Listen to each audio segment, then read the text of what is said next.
Hoy, el Palacio Real se yergue majestuoso en piedra y ladrillo, testimonio de la corona, pero también de los miedos y pasiones que lo habitaron. El edificio más grande de Europa Occidental guarda entre sus muros la memoria del fuego, los lamentos y las sombras. Cada pasillo, cada bóveda lleva en su esencia algo del viejo alcázar y de las leyendas que lo rondan.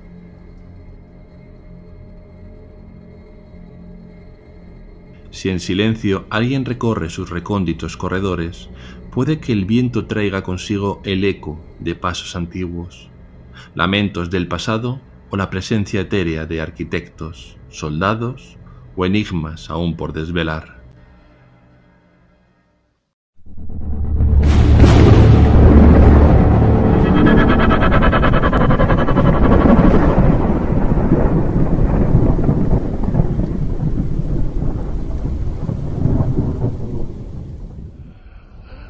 El misterio está muy presente en el edificio del Real Alcázar de Madrid desde su misma fundación.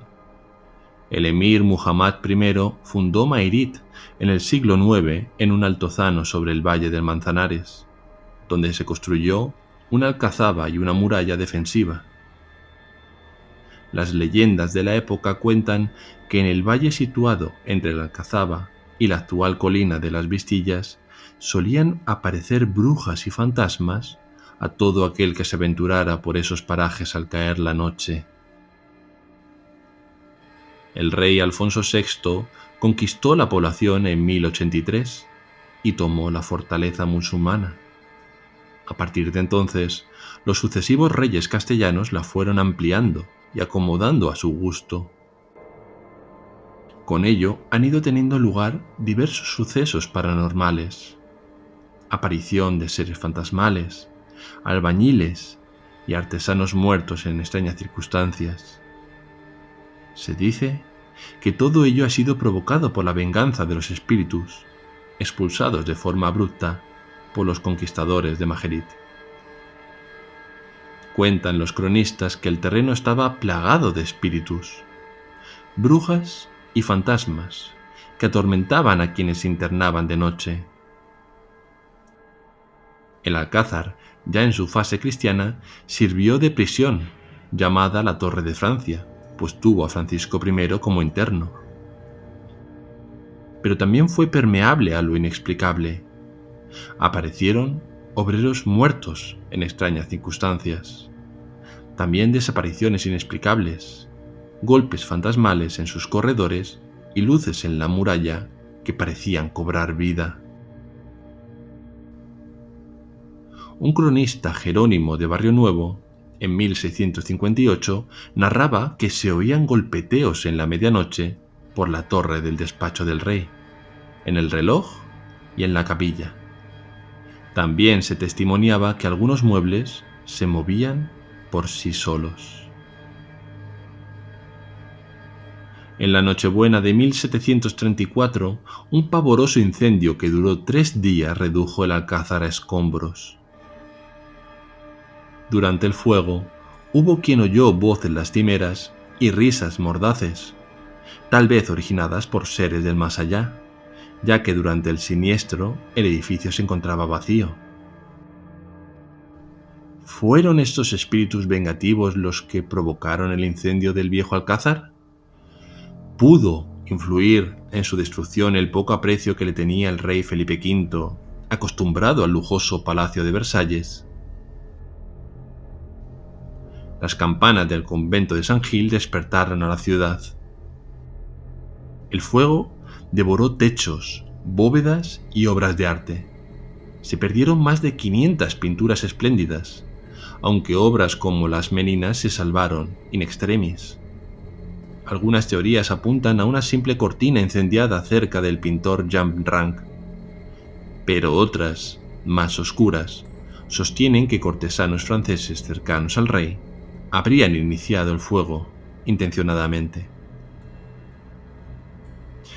Tal es así que la construcción del nuevo Palacio Real de Madrid comenzó, pero, para sorpresa de todos, con mal pie. El mejor arquitecto de la época, el italiano Felipe Juvara, le presentó al rey un grandioso proyecto para ser construido en los Altos de San Bernardino, donde actualmente se erige el egipcio templo de Debod. Felipe V redujo finalmente el proyecto a una tercera parte, ya que, además de ser inviable por las arcas del país, el rey prefirió seguir en el emplazamiento histórico donde estaba anteriormente el alcázar, el promontorio sobre el río Manzanares. De un modo trágico, el abate Felipe Juvara, encargado del proyecto, falleció al poco tiempo de iniciarse las obras, y fue sustituido por Juan Bautista Sacchetti. Pero este no fue el único encargado del proyecto heredado, sino que en la magna obra colaboraron también los arquitectos Ventura Rodríguez y Francisco Sabatini. Finalmente, el viejo alcázar fue demolido en 1737 y un año después se colocó la primera piedra del nuevo Palacio Real, con gruesos muros, bóvedas en piedra y la ausencia total de madera, en homenaje directo a la fortaleza y para prevenir incendios. Pero desde las primeras excavaciones, la obra parecía maldita. Una mañana, un capataz empezó a lanzar gritos desaforados. Algunos compañeros abandonaron su actividad y acudieron prestos en su ayuda. Una vez que pudo calmarse, el hombre explicó que acababa de ver, en el talud del campo de Moro, una serie de seres fantasmales, demoníacos. Unos llevaban ropajes de sábanas blancas y otros lucían rabo y cuernos. Todos estaban trepando con agilidad por aquellos muros. En un principio se pensó que el capataz no estaba en sus cabales, pero la historia alcanzó mayor notoriedad cuando, tiempo más tarde, algunos obreros juraron advertir las mismas visiones turbadoras. Debido a la fuerte impresión, un obrero incluso llegó a caerse de un andamio y fallecer. La Inquisición decidió entonces intervenir. Unos obreros declararon al tribunal que había percibido una gran sombra que los sobrevolaba, la cual había arrastrado a su compañero al vacío. Ante estos acontecimientos, el rey Felipe V ordenó realizar un exorcismo, en el que se roció con abundante agua bendita a los albañiles, y se les obligó a llevar escapularios con imágenes de santos colgados sobre su pecho. A pesar de ello, los sucesos paranormales de diversa índole no cesaron durante la construcción del Palacio Nuevo. Cuentan las malas lenguas que el rey, resentido con Juvara, mandó cortarle las manos y arrancar sus ojos para que no pudiera repetir su obra. Devastado, Juvara maldijo el palacio, y su fantasma, dicen, aún vaga por él. Esta es una posible teoría que explicaría estos fenómenos durante la construcción del palacio, justo después de su muerte, pero es una teoría que se convirtió en leyenda, o leyenda que se convirtió en teoría. Quizás por eso los ecos de susurros, pasos y sombras persistieron en el palacio durante años. Algunos apuntan por entonces que parte del alma del arquitecto quedó encerrada entre los cimientos de mármol. Es paradójico pensar que el rey Felipe V, impulsor del entonces Palacio Nuevo, no fue su habitante final. Aunque las obras principales finalizaron, él no llegó a verlo terminado. El primer monarca que lo habitó fue Carlos III en 1764, aunque algunas estancias quedaron pendientes de ser decoradas y amuebladas aún. Además, existe una leyenda de la época que tiene como protagonista a la reina Isabel de Farnesio, segunda esposa de Felipe V y madre de Carlos III. Una vez terminado prácticamente el nuevo Palacio Real, esta reina, de carácter impresionable y muy supersticiosa, tuvo una pesadilla en la que vio cómo, a consecuencia de un terremoto en Madrid, moría por aplastamiento al caer las estatuas sobre ella. Este estremecedor sueño se repitió durante algunas noches, Tremendamente afectada, la reina sintió que aquello era una premonición del fin de la monarquía. Consultando el sueño con un vidente, éste le dijo que los malos espíritus del desaparecido alcázar habían regresado al nuevo edificio clamando venganza. Sea como fuere, en 1760, Carlos III ordenó retirar todas las esculturas de reyes españoles situadas sobre la balaustrada superior de la azotea. Según los historiadores, su propósito era darle un aire más clasicista al edificio.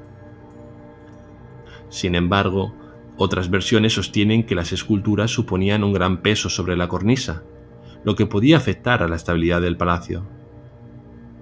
Fuera o no por lo que había escuchado de su madre, las estatuas fueron entonces emplazadas en los jardines de Sabatini, el Retiro y la Plaza de Oriente. Pero algunos aseguran que por las noches las sombras de los monarcas aún vigilan desde las alturas invisibles del palacio. Con el paso del tiempo no han sido pocos los guías, vigilantes, personal de mantenimiento y visitantes nocturnos que relatan experiencias extrañas, pasos en salas vacías, voces susurrantes o sensación de ser observados. Un grupo en una visita nocturna sintió frío extremo en una estancia cerrada y escucharon murmullos, generando un miedo colectivo. Mi padre fue guía del Palacio Real durante décadas y siempre sostuvo que aquellos muros guardaban más secretos de los que podríamos imaginar.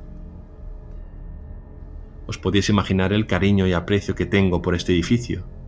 Y mi padre me decía en carne propia, y a veces, tras conversaciones con sus compañeros vigilantes nocturnos, que siempre hubo historias de pasos invisibles que se escuchaban en el silencio de la noche, así como puertas cerradas con llave que, de un modo totalmente imposible, aparecían luego abiertas de par en par. Se habla de un soldado árabe encarnado en un fantasma que recorre los salones, de una mujer espectral vagando por patios y corredores, y una anomalía quizás ligada al incendio y a los espíritus no descansados. Este relato, en conclusión, inspirado en documentos y testimonios históricos, pretende mantener el equilibrio entre lo real, que son los incendios, las crónicas, exorcismos y demoliciones, y lo misterioso, los fantasmas, las maldiciones y las sombras. La historia del Alcázar y del Palacio Real de Madrid es un laberinto donde lo tangible y lo espectral confluyen, y aún hoy, entre sus muros, resuenan voces que se atreven a susurrar su pasado. ¿Te animarías a visitar de noche en una visita guiada y escuchar si aún palpita algo de aquel pasado entre sus baldosas? Tengo entendido que actualmente no existen visitas nocturnas, pero el palacio no descansa y siempre hay personas trabajando a todas horas, las cuales quizás sí puedan algún día contar abiertamente qué suceden en sus salones lujosos y en los recovecos más oscuros del Palacio Real de Madrid.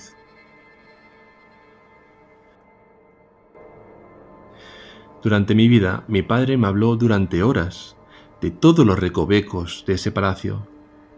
Tal es así que lo considero como mi propio hogar, pues lo conozco de principio a fin.